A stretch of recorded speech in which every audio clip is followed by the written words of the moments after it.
একবার হযরতে বায়েজিদ বুস্তামি রাহমাতুল্লাহ তাআলা আলাইহি সফররত ছিলেন। প্রতিমধ্যে একটি জায়গায় অবস্থান করলেন, মুরিদরাও সাথে ছিল।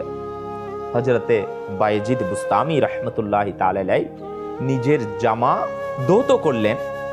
মুরিদরা আরজ করলো, জনাব জামাটি সামনের দেওয়ালে ঝুলিয়ে দিন যাতে শুকিয়ে যায়।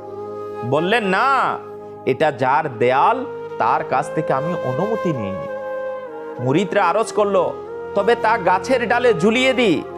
বললেন, গাছের ডালে পাখিরা বসে, আমি পাখিদের থেকে তাদের বসার স্থান কিভাবে কেড়ে নিই?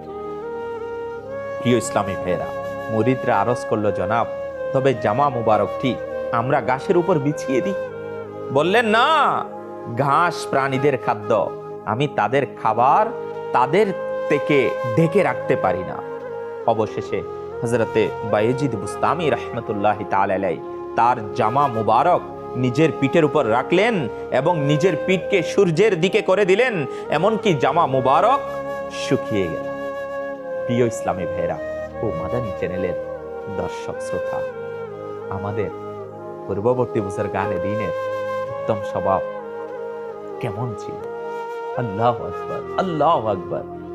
যেভাবে ইনারা সন্দেহযুক্ত জিনিস থেকে বেঁচে থাকতেন, যেভাবে ওনারা আল্লাহ তাবারক ওয়া তাআলাকে ভয় করতেন, ইনাদের অন্তরে তাকওয়া কেমন উচ্চ পর্যায়ের ছিল। হ্যাঁ প্রিয় ইসলামী ভাইরা, সাথে সাথে আল্লাহ ওয়ালাগণের উত্তম স্বভাব এটা ছিল, ওনারা কারো হক নষ্ট হবে এই ধরনের কাজ থেকে নিজেকে বাঁচিয়ে রাখতেন।